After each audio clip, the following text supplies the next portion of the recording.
Everyone. I hope you had a great weekend. I just wanted to take a moment to share some thoughts that I had as I read through the many ways in which you engage in design thinking this past week in your daily lives. When design thinking emerged within your interactions with adults, I saw it being used in service of solving time and resource management as a way to solve personal goals within your homes and creative endeavors.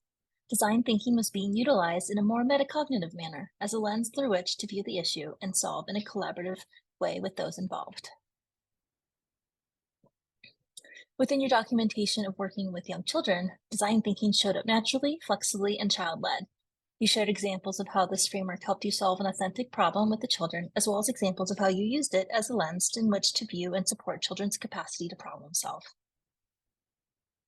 And then there was some creative problem solving for beloved pets, where empathy had to be gathered in a nonverbal manner, once again highlighting the importance and power of observation. I'd like to highlight a sense of dissonance that has emerged within our groups. In comparing messing about with design thinking, some of you struggled with how to see that design thinking could be used as a process versus as a framework for creating a final product. I encourage you to think about how design thinking could be internalized as a way of viewing children's learning and curiosities, much like messing about. Yes, design thinking can be something that is timed and rushed, like the hands-on experience that you engaged in this past week, but it also can be slowed down and utilized as a framework for planning week-long inquiries, just like the children may not be aware that they are engaging in the square phase as they seek out more information, but are messing about. Children can be engaged in prototyping, testing, and reiterating without us calling out design thinking. Along these lines, Yasmin shared, I see how design thinking challenges the teacher to interact with students to inspire critical thinking, creativity, problem solving, and investigation. I was much more intentional with my interactions. So when the boys showed me their design, I took it as an opportunity to provide feedback instead of simply celebrating their design and walking away. This inspired the boys to revisit and refine the enclosure. When comparing the two frameworks Aisha shared, both frameworks provide freedom to explore, experiment, and arrive at an individual shared understanding with concepts, ideas, possibilities, whilst discovering curiosities, passions, and interests. Jillian reflected on her realization that STEM is everywhere, not just limited to science, technology, engineering, and math. I kept trying to think of very STEM concepts that would go with the framework, but now I'm beginning to see that the framework fits in ways that I would have never thought of. I hope that with time, you are able to internalize design thinking as a mindset in which to view your interactions as a way to guide them. Sometimes it can be a way to analyze the situation, and sometimes this can manifest with a tangible outcome, like a product, and sometimes this will not be the framework that you will choose, which is why, and within this course, we offer you multiple to examine. Last week, I shared with you an example of design thinking being used as a framework to analyze a situation to help students solve a problem using empathy. So now I'm going to take a moment to show you an example of a more concrete application within my preschool classroom. So this is the Humpty Dumpty design challenge that I would do each year with our students while we were exploring nursery rhymes. So we would start off exploring Humpty Dumpty, which is a very classic nursery rhyme, and we would do the typical things of rereading it and talking about rhyming words and acting it out, all the fun things that we do within literacy. But this time I wanted to take a different lens and try it out with design thinking. So the first step was building empathy. So we talked about, who is Humpty Dumpty and what do we know about him? What's his problem? And students, shared that we know he likes to climb and that his problem is that he's very fragile and that he falls off and he cracks and gets hurt a lot. And so, of course, if you've ever asked students if they've ever fallen or if they have any boo-boos, the conversations that will start. And so we would talk about when they have fallen and what do you do to feel better. Of course, the conversations that we had lasted for a long time. There was a lot of boo-boo sharing going on. And so we talked about things that we would do to stay safe, to talk about some connections that they were making.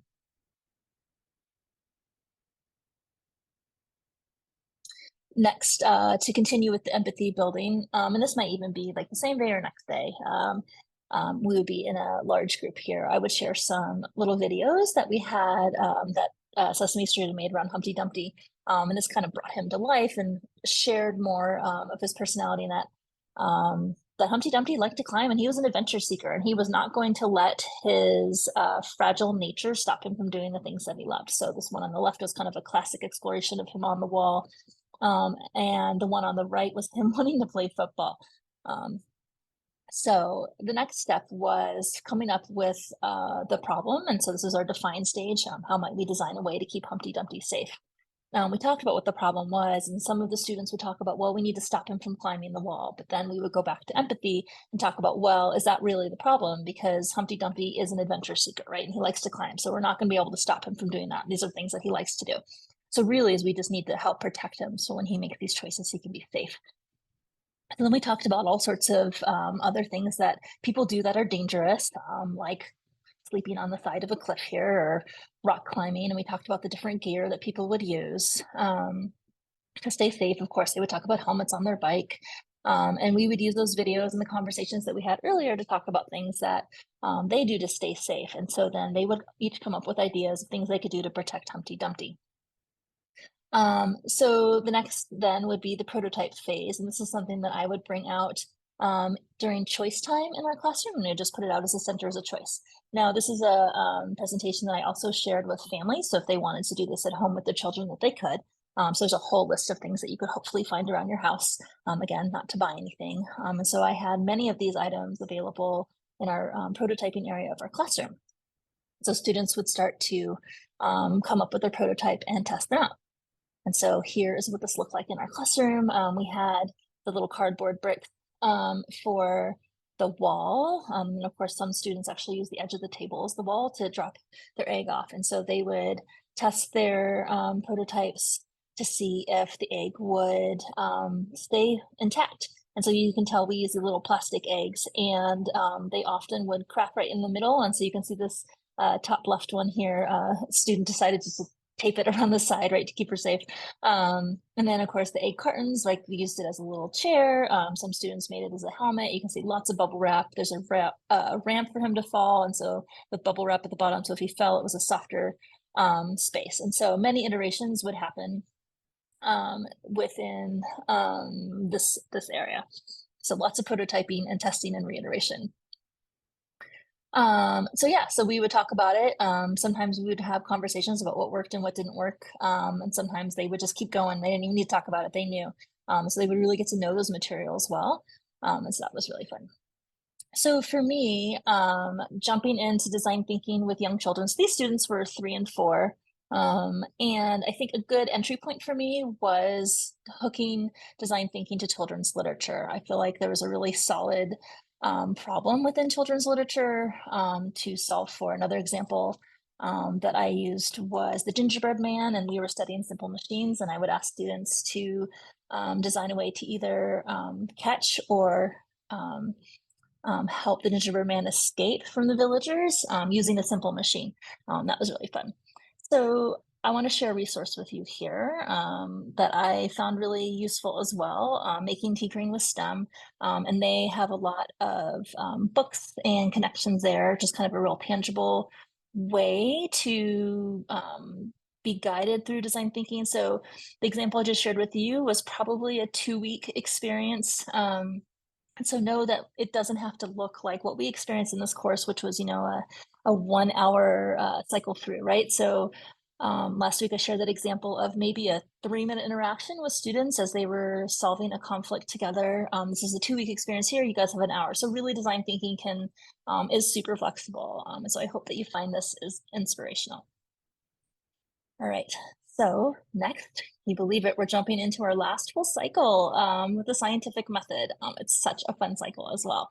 I know that many of you have already shared your experiences with the scientific method in a really traditional manner. And what I love about this cycle is that it really expands, at least for me, it really helped expand my thinking of the scientific method and how we can use it also as a framework, as a mindset, much like messing about is something to kind of guide you with a lens, I think, and same with design thinking. We can also look at scientific method in this concrete, like step 1, step 2, step 3, but also as a lens to view things. So let me guide you through some of the things that you're going to be asked to do. So hopefully by now this is feeling really routine, right? So we have your required read and watch. So this first one here, there's a video for you to watch on the scientific method, and then two required reads, How Science Works, and then a reread, Rinaldi's Teacher's Researcher. And then these are the two choices here for you to pick.